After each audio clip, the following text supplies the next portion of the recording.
اهلا بيكم في فيديو جديد من ايطاليا. اول حاجه عايز اشكر كل الناس اللي اتفاعلت على القناه الفتره اللي فاتت. انا بشكركم جدا يا جماعه، انا مبسوط جدا ان الفيديوهات بتعجبكم، وشكرا على تفاعلكم والكومنتات. واهلا بالناس اللي عملت سبسكرايب جديد، شكرا لكم جدا، ويا رب الفيديوهات الجايه تعجبكم ان شاء الله. عايزين نعمل سبسكرايب ولايك بقى، اعملوا سبسكرايب ولايك دلوقتي لو انتم مش عاملين، علشان عايزين نوصل 10000 سبسكرايبر في اخر السنه. النهارده اتكلم عن موضوع اتطلب مني كتير قوي وناس كتير قالت لي اعمل عنه فيديو، وهو عقود العمل الموسميه والعقود العمل بدوام كامل او جزئيه والكلام ده. فبما ان خلاص احتمال بنسبه كبيره التقديم على عقود العمل يبدا في اول نوفمبر، فتعالوا نتكلم عن الموضوع ده النهارده ونشوف هل دي طريقه كويسه تيجوا بيها ايطاليا ولا لا. طيب ايه هو قانون عقود العمل الموسميه ده؟ قانون عقود العمل الموسميه او قانون عقود العمل عموما اسمه ديكريتو فلوسي. القانون ده بيسمح للناس اللي جوه ايطاليا ان هم يجيبوا عماله من خارج ايطاليا كل سنه، بيفتح في وقت معين في السنه. السنه دي بيقولوا ان هو احتمال يفتح في اول نوفمبر، فخلاص يعني المفروض ان اللي بيقدم يكون خلاص بيجهز ورقه على التقديم. بس هنا في حاجه، انت في مصر مش انت اللي بتقدم،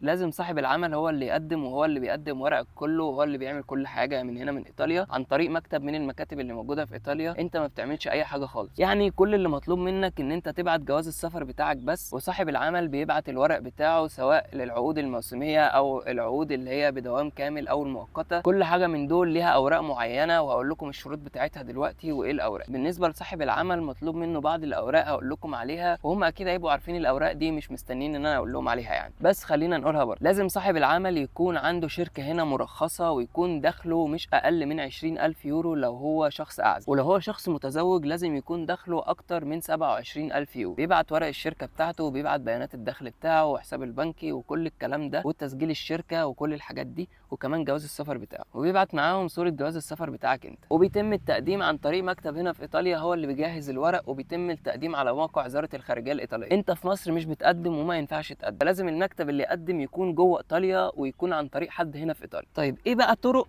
ان انا اجي عن طريق عقد العمل، او ازاي اجيب عقد العمل؟ ايه الطرق المتاحه؟ الطريق الطبيعي ان انت المفروض تتواصل مع الشركات الايطاليه وتبعت لهم السي في بتاعك والشغل بتاعك والكلام ده كله، وهم لو لقوا ان انت شخص كويس ومؤهل يبعتوا لك عقد عمل، وتبدا تتواصل معاهم وتمشي في الاجراءات في السفاره في مصر بعد ما تاخد عقد العمل والكلام ده. لكن طبعا ده طريق صعب شويه، فالطريق التاني اللي الناس بتلجأ له هو ان هم يشتروا عقد عمل من اي حد هنا في ايطاليا يكون عنده شركه، يشتروا منه عقد العمل بمبلغ، وللاسف المبلغ بيكون كبير جدا، وبيبقى التفكير في ان هم هيعوضوا الفلوس دي اول ما يجوا هنا، لان طبعا فرق العمله والكلام ده. لكن للاسف الموضوع مش بالسهوله دي، لان الموضوع ليه قيود معينه. اول حاجه كل صاحب عمل ليه 3 اشخاص بس ممكن يجيبهم من خارج ايطاليا، فبيبقى في نصب كتير جدا، وفي ناس كتير بتضحك عليك وتقول لك انا ممكن اجيب لك عقد العمل، ويبيعوا للناس الوهم، والموضوع بقى غالي جدا وبقى مطلوب فيه فلوس كتير جدا، وعدد الناس اللي فعلا موثوقين قليل قوي قوي. فانا هقول لك على كام نصيحه كده علشان تبقى عارف انت بتعمل ايه لو هتمشي في الطريق ده. اول حاجه ما تثقش في اي شخص على السوشيال ميديا، لان طبعا انت مش عارف الشخص ده وعمرك ما قابلته قبل كده،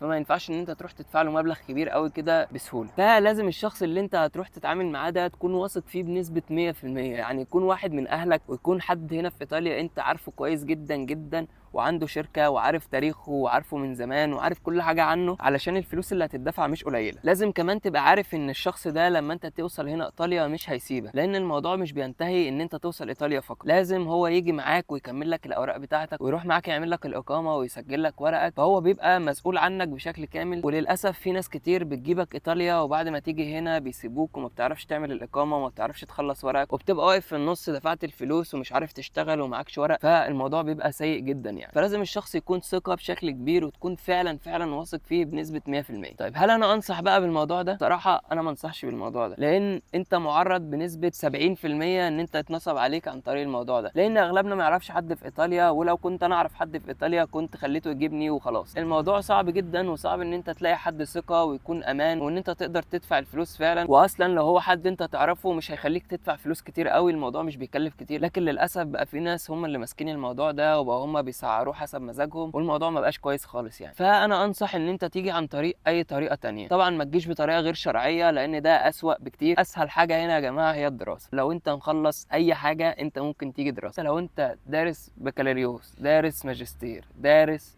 دبلوم، دارس اي حاجه ممكن تيجي تكمل دراستك هنا في ايطاليا. وبعد ما بتخلص بتاخد الاقامه بتاعتك بشكل قانوني، وبتبقى ماشي بشكل قانوني جدا وكل حاجه تمام، وبتعرف بعد كده تكمل في حياتك. صراحه انا بستغرب من الناس اللي بتدفع فلوس كتير قوي كده لناس ما يعرفوهاش اصلا ولا عمرهم قابلوهم قبل كده، علشان حلم ان هم يوصلوا ايطاليا وان هم يبقى عندهم فلوس كتير زي ما بيحلموا. لكن يا جماعه ده مش الواقع ودي مش الحقيقه، وللاسف في نصابين كتير زي ما قلنا. فلازم تخلي بالك وما تدفعش فلوس كده لاي حد. انا عارف ان حلم السفر حلم حلو جدا، وفي ناس كتير نفسها تسافر وتبدا حياتها في بلد تانية وفي بلد جديده وتشوف فرص جديده، لكن الموضوع مش بالسهوله دي خالص، وفي ناس كتير بتنصب عليها للاسف كل سنه. فانت لازم ما تضحيش بالفلوس وما تضحيش بكل اللي انت بتملكه علشان واحد ممكن ياخد الفلوس وما تشوفوش تاني بعد كده يعني، ولا تعرف هو مين ده اصلا. ده بالظبط زيه زي موضوع الهجره غير الشرعيه. انت للاسف بقوا بيدفعوا فلوس كتير قوي دلوقتي في حاجه مش ملموسه، ملهاش مستقبل، هو اصلا مش عارف هو هيوصل هنا ولا مش هيوصل، هيجي عايش ولا للاسف مش عايش. في ناس كتير بتوصل، بس في قدهم كتير قوي قوي مش بيوصلوا للاسف. عشان كده حاول ان انت تيجي بطريقه امان، طريقه كويسه. لو انت تعرف حد هنا في ايطاليا فعلا عنده شركه وكده، امشي في موضوع عقود العمل واتكل على الله. لكن لو ما تعرفش حد، ما تروحش على السوشيال ميديا وتلاقي الناس اللي بينزلوا بوستات ويقولوا هسفرك وهعمل الكلام ده، وتدفع له كل الفلوس اللي معاك بسبب حلم انت مش عارف هيبقى حقيقه ولا لا. انا يا جماعه مش ببيع عقود عمل ولا ليا اي علاقه بعقود العمل، انا عملت الفيديو ده توعيه بس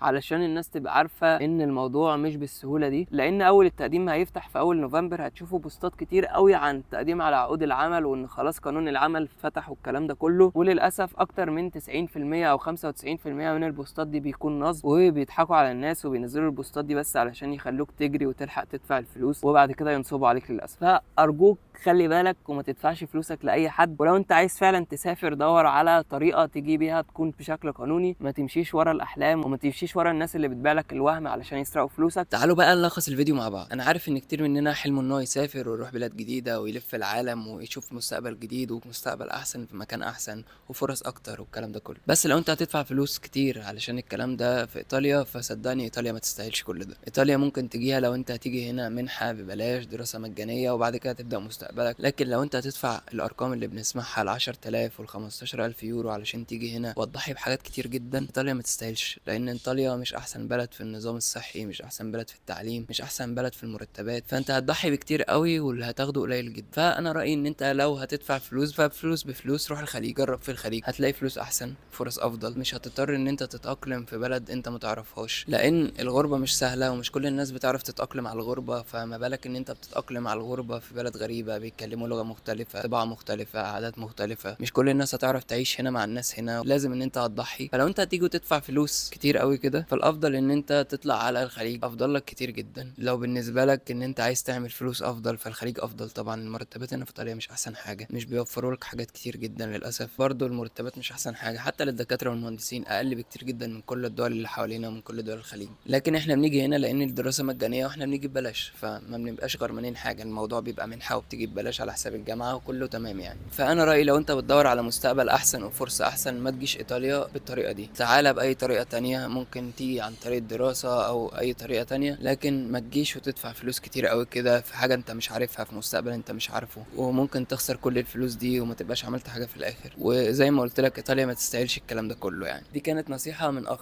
من قلبي. لكن انت لو عايز تيجي وتجرب، تعالى جرب. انا عمري ما هستفاد اي حاجه لو انت جيت او ما جيتش، لكن انا بقول لكم الحقيقه من غير مجاملات ومن غير احلام ومن غير ما ابيع لكم الوهم. انا عايزكم تبقوا عارفين انتوا جايين على ايه. دايما زي ما انا كنت في مصر كنت محتاج حد يفهمني الدنيا هنا عامله ازاي، انا جيت هنا علشان اشرح لكم الدنيا عامله ازاي واقول لكم الحقيقه من غير احلام ومن غير اوهام ومن غير كلام ملوش اساس وملوش واقع. عايز تجرب تعالى جرب، بس حاول تيجي بطريقه ما تدفعش فيها فلوس كتير قوي، ما تبقاش خسرت كتير علشان تيجي هنا وتفضل مضطر ان انت تعيش هنا علشان تعوض الفلوس. حتى لو متاقلمتش، حتى لو ما بقتش مبسوط، هتضطر انك تقعد علشان توفر الفلوس تاني اللي انت دفعتها. لكن لو انت جاي هنا بشكل مجاني منحه او كده، هيبقى افضل بكتير. دي كانت اخر حاجه في فيديو النهارده. يا رب الفيديو يكون عجبكم، ولو الفيديو عجبكم ما تنسوش تعملوا لايك وسبسكرايب. عايزين نوصل 10000 مشترك في نهايه السنه. وحقيقه يا جماعه اللايك والسبسكرايب والكومنتات بيدعمونا كتير جدا وبيفرقوا معايا كتير جدا. كمان اكتبوا لي رايكم في الكومنتات عن الموضوع ده. انت ممكن تدفع فلوس كتير قوي وتيجي هنا بلد زي ايطاليا عشان تبدا مستقبلك من اول وجديد هنا هنا في بلد مختلفة، ولا ممكن تدور على بلد تانية زي الخليج مثلا وتروح هناك علشان تجيب فلوس اكتر وكده. كمان بفكركم لو عايزين تدعموا القناة ماديا، احنا فعلنا خاصية اسمها ثانكس، وكمان حاطين لينك باي بال لو حد عايز يدعم القناة. ده هيفرق معايا كتير جدا في ان انا اشتري معدات احسن، وان انا اطور القناة، وان انا اسافر في اماكن كتير جوه ايطاليا او جوه اوروبا. ولو مش هتعرف تعمل ده فاللايك والسبسكرايب دعم كبير جدا جدا بالنسبة لي. شكرا لكم جدا، ويا رب الفيديو يكون عجبكم. اكتبوا لي في الكومنتات عايزين فيديوهات عن ايه علشان انا باخد منكم افكار وهجاوب على كل الاسئله بتاعتكم. كده نكون وصلنا لنهايه الفيديو بتاعنا، نتقابل في فيديو جاي والسلام عليكم.